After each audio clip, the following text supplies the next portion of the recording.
Сәлем, мен атым Әлімжан, мен ұлмын, және менің ойымша ұлдарды кейде жылай алады. Мен қызбын, бірақ жасым 20-та болса да, мен тұрмыс құруға асықпаймын. Мен ұлмын, бірақ қызғылт футболка киюден ұялмаймын.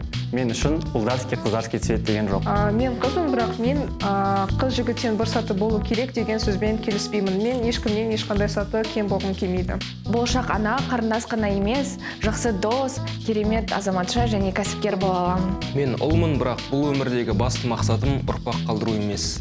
Қызбын, бірақ үйде отырып, үйдің жұмыстарын жасауға міндетті емеспін. Мен қызбын, бірақ маған рұқсат етілген жұмыспен емес, қалаған жұмыспен айналысқым келеді. Мен ұлмын және жиналып қалған ыдыс-аяқты жуа салу мен үшін қиын емес. Мен қызбын және мен де көлікті жақсы жүргізе аламын. Мен ұлмын және үй жинай аламын. Мен үшін это нормально.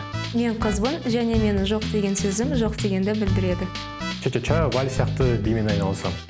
Көбісі ойлағандай ол әйел билейтін бір іс емес, оның артында үлкен жұмыс және өнер бар. Мен ұлмын, және де қыздың кінәсі жоқ. Зорлау ол қылмыс.